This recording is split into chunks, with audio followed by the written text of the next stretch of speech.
Je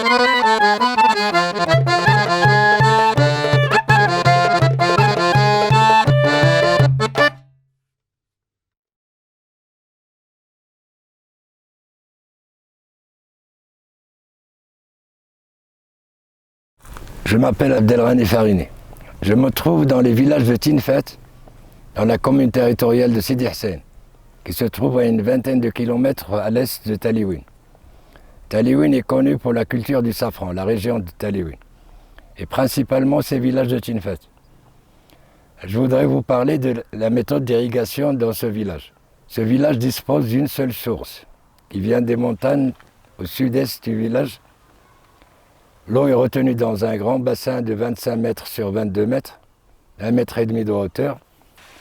L'eau est retenue toute la nuit, du coucher de soleil jusqu'au petit jour. À tour de rôle, on dispose de sa part d'eau dans la journée. L'eau est divisée en 16 parts par jour. Il y a 16 jours. On a donné à chaque journée sur les 16 un nom bien défini.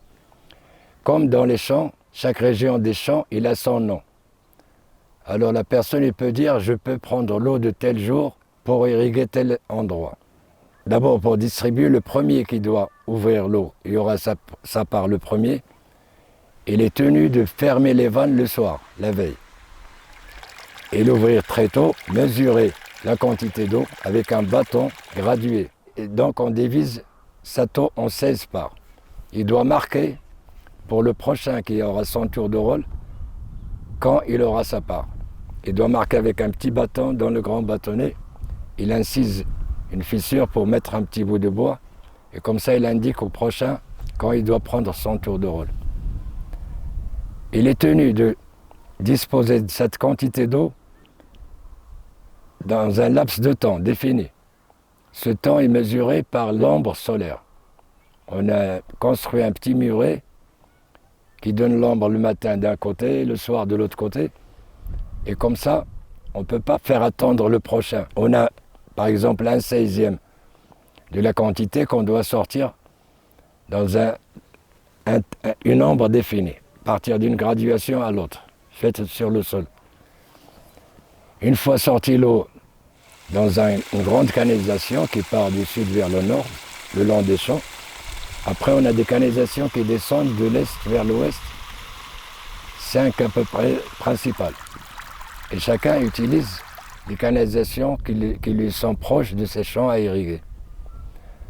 Et pour la méthode de culture du safran, donc vers début de septembre, on laboure le champ, on met le fumier, on laboure une deuxième fois, et après, avec un outil, une bêche triangulaire, pointue, on fait des sillons. Dans ce sillon, on pose les bulbes de safran comme on veut en densité. 1 à 1, 2 à 2 ou 3 par 3. Espacés de 10 cm, les sillons espacés de 15-20 cm. Ça dépend de la densité qu'on veut. On fait des petites planches pour irriguer de 2,5 mètres jusqu'à 3 mètres de côté. Pour faciliter l'irrigation, entre les deux lignées de planches, il y a un sillon pour l'eau et on irrigue planche par planche jusqu'à la fin. Le safran ne demande pas beaucoup d'eau, 1 fois par mois. Sauf au mois de septembre, on l'irrigue 2 fois pour avoir la floraison en octobre. En octobre 1 fois et à partir de là, 1 fois par mois. Au moins 10 irrigations l'année, jusqu'au mois d'avril. Après, il y a l'arrêt végétatif entre le mois d'avril et le mois de septembre. Il n'y a plus besoin d'irriguer. De toute façon, il y a la dormance.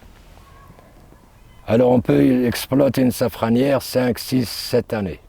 Maximum, ça dépend de la densité plantée. C'est une source principale pour l'économie des villageois, la principale source. En plus de ça, il y a quelques amandiers. On ne peut pas trop en planter parce que pour ne pas faire de l'ombre pour le safran et les autres cultures. Et les champs qui sont proches du bassin sont en général réservés pour d'autres cultures, comme la luzerne, comme le maïs et comme d'autres produits comme ça. Et les plus éloignés pour le safran, parce qu'on ne les irrigue pas tout le temps.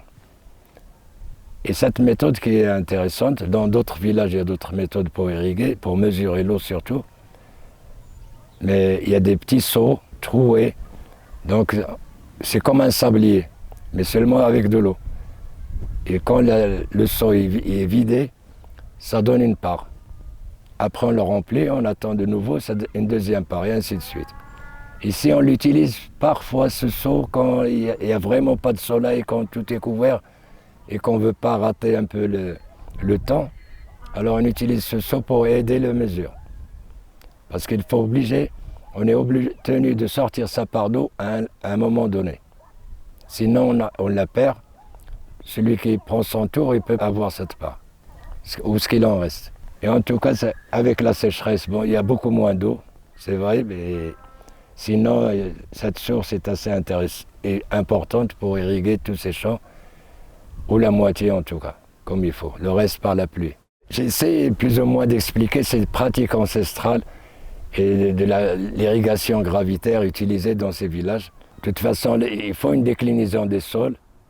Il faut que les parcelles soient plates. Alors on trouve des niveaux plus bas, de plus en plus bas, du sud vers l'ouest, pour permettre à l'eau de s'écouler. Et les parcelles doivent être plates pour permettre une irrigation uniforme de toute la parcelle.